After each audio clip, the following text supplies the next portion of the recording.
Hey, what's going on, everybody? My name is Corey, better known as the Seaman, and I want to welcome you to another edition of the Seaman's Cinema Sit Down. And back at the desk for the first time in what feels like a few weeks, because the last few weeks of my life have been crazy. It's kind of like my birthday week, which was 2 weeks ago, is sandwiched in between two crazy work weeks. And literally every day I would get home, be like, all right, I should do this video in particular. And then I would get home from work and just be shot, or home from doing whatever I was doing on my birthday and just been shot. And I was like, I gotta sit down and talk about this movie because I love this franchise. I think this is one of the best reboot franchises we've ever gotten, and hopefully one day we get to say this is also one of the best remake franchises that we've ever gotten. I mean, if they keep going, they could end up remaking the originals because everything they have done with this franchise so far, at least for me, has been fantastic. And this new one might be setting a new bar, if you know what I'm talking about. What are we talking about? Why don't you pull up a chair, take a seat? We are getting ready to dive in, spoiler free, into Kingdom of the Planet of the Apes. And yes, I saw this almost 2 weeks ago at an early access screening, but it was so good that I needed to see it a second time before I sat down. And I went to go see it last week with my buddy Nico and walked out. I just looked down and I was like, so? Because he's another person who, like me, really enjoyed the last prequel trilogy. And he was like, dude, this franchise just is rock solid. And it really is true. Like, it's one of these things, no matter which director, which writer has touched these movies, all of them seem to be locked in different ways, and all of those different ways that they're locked in is providing a really, really populated universe, and something that feels lived in. And like, rather than just seeing a world full of apes, like getting to see how we've gotten there has been so cool. And I love the concept of this one where we're jumping hundreds of years forward, multiple generations from Caesar, so that we can really start fresh. Like, you don't have to watch the original set of prequel movies to watch this one. You could pick up and be like, okay, there's this character Caesar, and he kind of looms large over this movie, but this story is new, it's fresh, and I've really, really dug it. And a lot of that has to be credited to director Wes Ball and his writers Josh Friedman, Rick Jaffa, and Amanda Silver.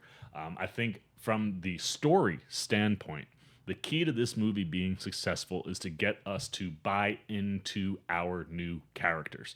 That can be really hard when you have someone like Caesar, who is so important to this franchise now and so important to the new stuff that we've gotten, that to move past Caesar could have been difficult. But like I said, you feel Caesar all over the place in this movie, specifically at the open. Like, we open with a nice little Caesar bit before we jump those generations forward, but you can feel his blueprint and the things that he has meant to apes everywhere. And what's really cool is you can see, much like the real world, how the impact of someone who is looked at way up here because of things that they did for their people can be taken out of context and misconstrued, right? Like, the idea of Caesar and what Caesar wanted can look kind of like what Proximus Caesar is talking about, where, like, in the movie, you see him talking about, like, apes together, and this is going to be the way that we move forward and take over this planet.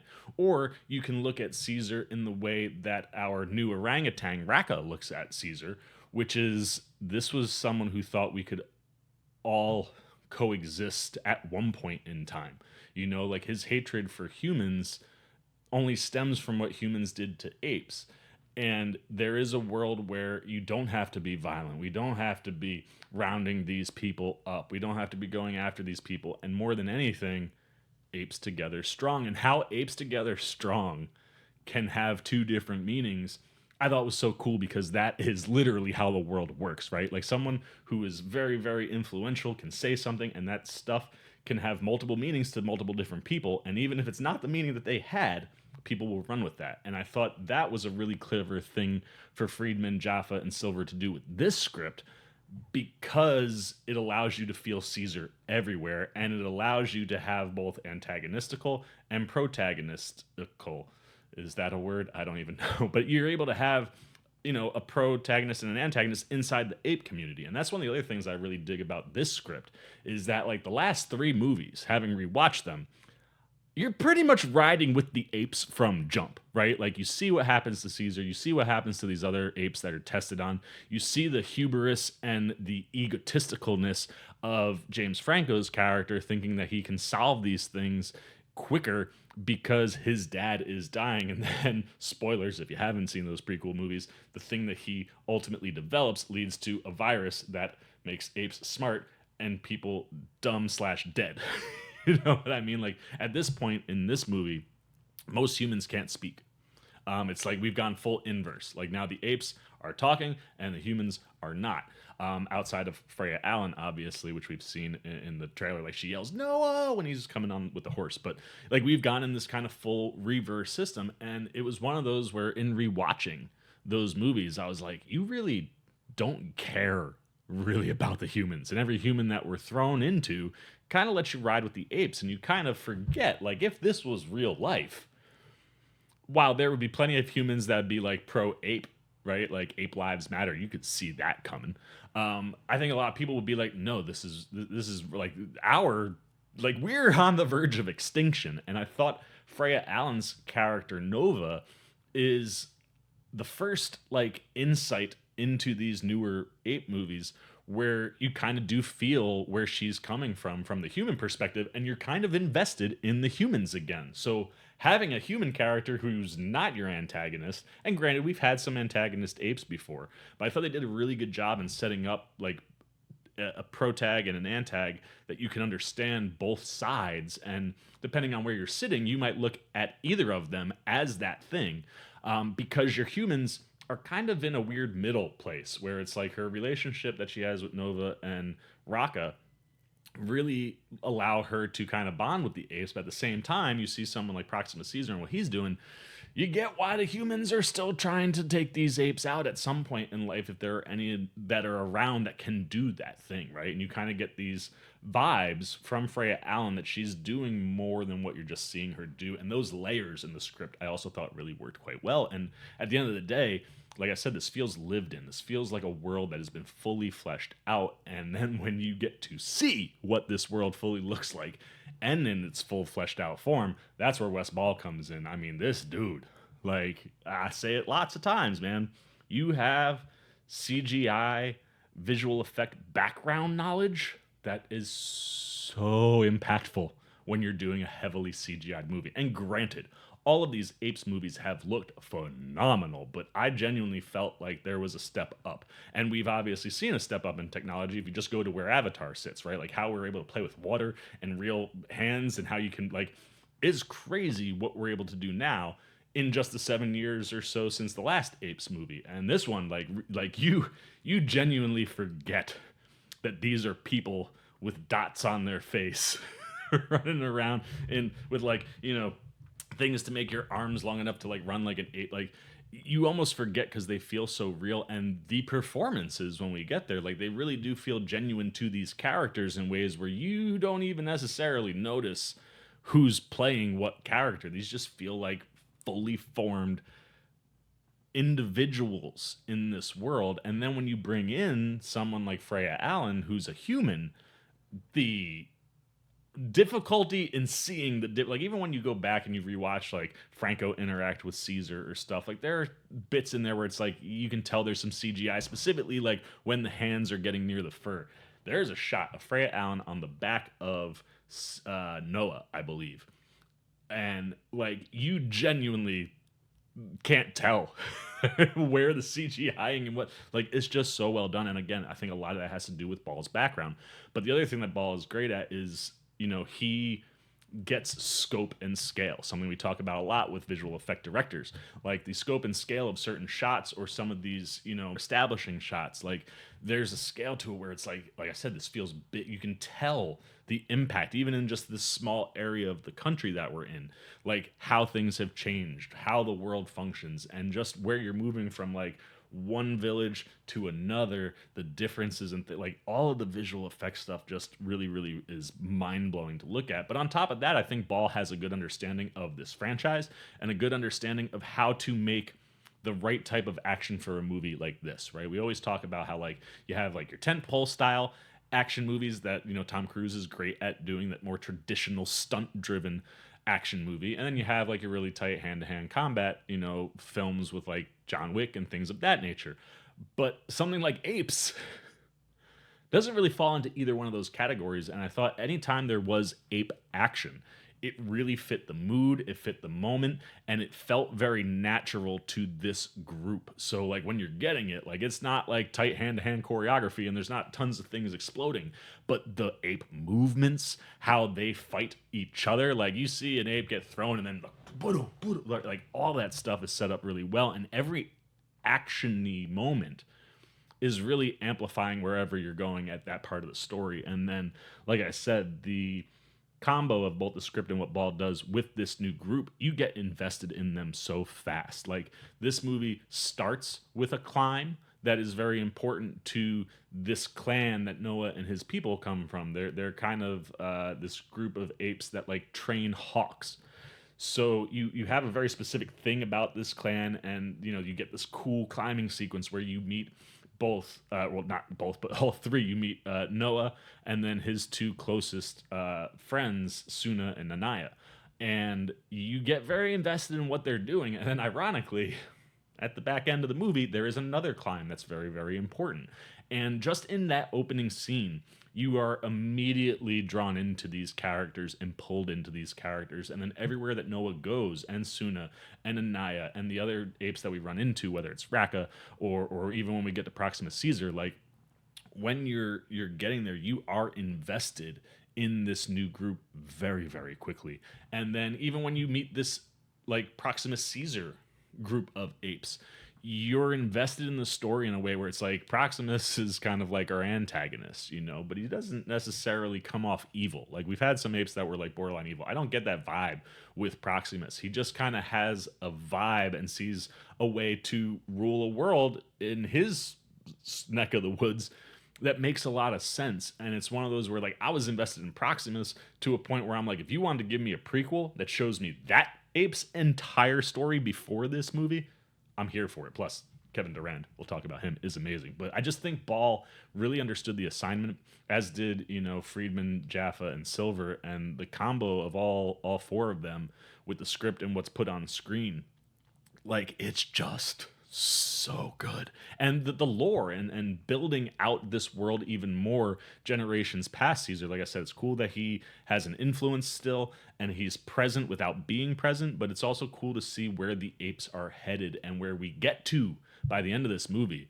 I am fully here for two more of these, and I hope that this group stays together. But like I said, that's kind of been one of the weird things with this version of the franchise, is that even when it changes hands, you don't feel too much of a drop off. But I do like getting fresh eyeballs on this franchise and this group. I hope they stay together for at least the next movie. Because what we're setting up, both with the apes and the human stories, it's like the first time I've been fully invested in both. Because up to this point, the last three movies, I was only invested in the apes. And one of the other things I thought was interesting that Ball did is you can kind of see the evolution of these apes from the last ones, like just with where they are in speaking. But then when you get to like the youngest apes, there you see a couple kid apes in Noah's clan. They're speaking almost more like humans. Like Noah and the apes that we're spending most of the time with still kind of have a bit of an ape delivery to things. And I'm telling you, like, both times I was paying attention. When you see the little apes come on, they don't seem to have like the ape inflections like the others. So like you can see the evolution of the apes going on internally in the world, which I think is really cool. And it does tee you up to do more interesting things as we continue to move forward. Now, outside of that, sound design here is really solid. Specifically, like the coaching that you would have to do for your actors, like when they're just making ape noises, they sound so natural, they fit perfectly, and watching them swing and move through, you know, the world in different ways is really, really solid. But again, that the sound feeling just as genuine and tangible as everything else certainly amplifies everything. And then the score here too is really, really solid. Like, it's something that helps move the movie, slows it down at the right times. And the other thing too, pacing is really always in lockstep. Like, you were never bored, you were always engaged. And I got to the edge of my seat more than once in this movie. Like, there's some really well built sequences throughout this whole thing. And then your cast, I mean, tremendous. I'm going to start with Kevin Durand, even though he's not our lead. We've gotten a lot of Kevin Durand as of late, specifically, most recently, Abigail. And here again, totally different kind of character.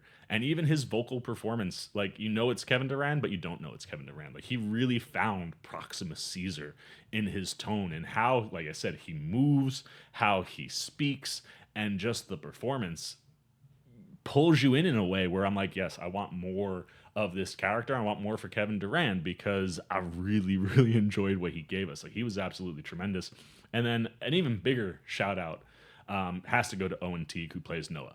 To be the new ape that's not Ceasar, that's not Andy Serkis, and to pull us in the way that Noah does. Like, Noah's character freaking rules, man. Like, his loyalty, his genuine nature, his curiosity. Like, that's one of the other things that we're starting to kind of deal with is like some of the curiosity of like what actually happened. Like, generations and generations have passed. Stories sometimes will change, right? And it's one of those things where like he's learning things that like I didn't know this about Caesar or hadn't heard this or seen this and found this thing, and just kind of going on this journey with him specifically because there is such a personal thing at stake. Like, his clan get attacked while he's not there, and he is very much on this like I have to go get them back. And then when he gets to where Proximus is, you kind of are welcomed in a way. So seeing him operate even throughout all of that, I just thought was really, really fascinating to watch on screen. But everything that Teague is doing, like, he brings an emotional depth to Noah and just a general depth to Noah that feels very similar to Caesar. And that's one of the cool things too, is like there are elements of Caesar in Noah, but Noah is also his own character, and I think Owen Teague does a tremendous job in that, right? And then when you're talking about the apes that he is around, Raka, played by Peter Macon, Anaya, played by Travis Jeffery. I really loved Anaya. Anaya is such a fun side character. And then Soona, played by Lydia and Peckham. Like, all three of them are super impactful in different ways. Soona and Anaya, in getting to know Noah and understanding his loyalty and where he comes from and how he interacts with his people and just kind of like what that vibe of the clan is. We spend so much time with the three of them early on that you really do kind of get this tight-knit bond. And then Raka is a great character to have in here because, like, you know, Caesar had an orangutan, so now Noah's got an orangutan, and this orangutan is one that kind of comes from, you know, it's one of these where you could see like the Proximus Caesar people kind of being like they're like a cult, you know, they follow the genuine non antagonistical kind of vibes that Caesar gave. And it's cool, like they have a necklace that they wear, and what that necklace actually is kind of cool, and it's a symbol that you see several times in the movie that I thought was really used quite well. But Raka's opposite take on things and how he perceives the world is just really important in Noah's story as he moves forward toward Proximus's group. And then, of course, we do have some humans, or one human in particular, Freya Allen's Nova.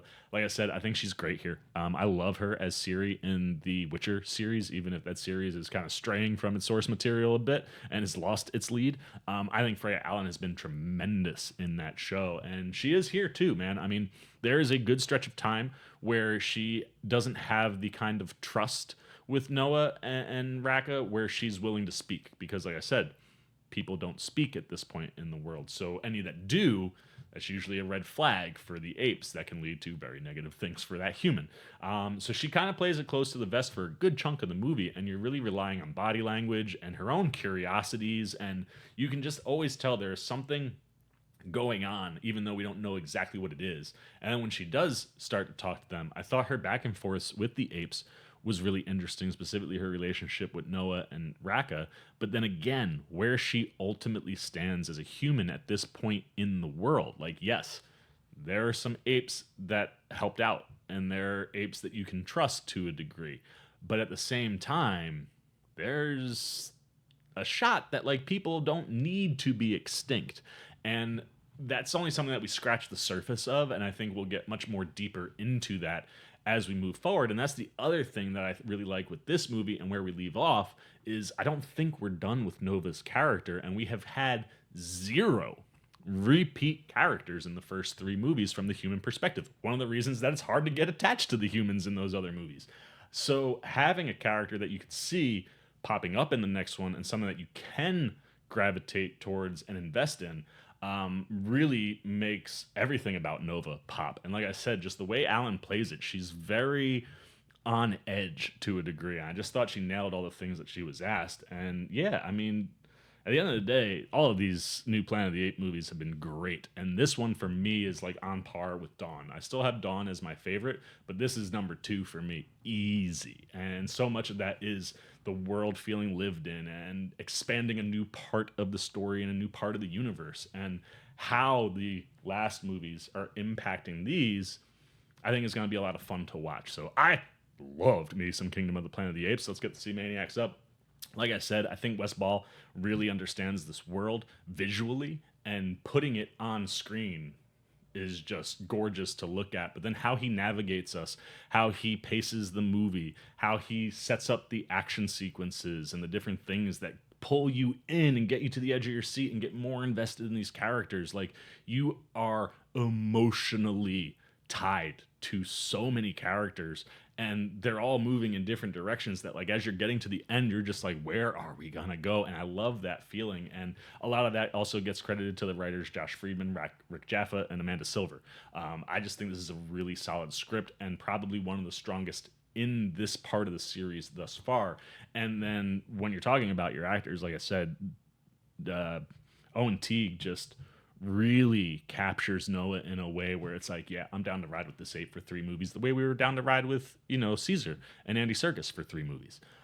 So I was super impressed with him, very impressed with Kevin Durand. Freya Allen's great. Peter Macon, one of my favorite characters with Raka, loved his performance, and same with Anaya and Soona. And even, there is one other human that we see here, and William H. Macy's Trevathan is an interesting kind of counter to Freya Allen's Nova. Like, she's kind of looking in like a distorted mirror to a degree, and seeing their 2 perspectives on things is very fascinating. But all the performances are great. This whole thing is packaged together wonderfully. Great score, wonderful sound design, visual effects that are just mind-blowing to look at. Everything you want in an Apes movie is in this one. And for the Seaman, I'm going 4 out of 5 Sea Maniacs. Kingdom of the Planet of the Apes sets a very, very high bar for this next trilogy, and I can't wait to see where we go. So that's it for me. I'm going to flip it over to you. Want to know what you're thinking. How big of a fan of the Planet of the Apes movies are you? Do you go back to the originals? If you do, how you feeling about the prequels and where we're at this point? And do you like that we're kind of still slowly building maybe to those original movies? And would you want to see them get remade, considering how good these movies have been so far? Or do you not feel that way, right? Do you feel like these movies have been or okay, or not good at all? And depending on where you land, what are you thinking about Kingdom? Is this one that you're excited for? If you've seen it, did you love it? Did you hate it? Keep it spoiler free, but anything you got, good, bad, indifferent, on Kingdom of the Planet of the Apes, put it down below in the comment section. Look forward to talking to you down there. As always, if you enjoyed this video, please give me a thumbs up. And if you're new, you want to come hang out with the Seaman anytime, we're talking movies, TV, trailer reactions. You just dig the vibe. You want to show a little love and support to the old Seaman? Well, hey, come join Sea Maniac Nation. Super easy. Jump over there, hit that subscribe button, hit that little bell if you want those alerts. And until next time, for the Seaman's Cinema, sit down. I've been the Seaman. I'm signing off. Peace. Hey, what's up, Sea Maniac Nation? Winter Ken here, where we grow out our roots and our beard, letting you know that you can see some new Seaman videos right up here and right down here. And if you want all those videos and show that man a little love and support, come join Sea Maniac Nation right over there, and the Seaman will catch you on the next one.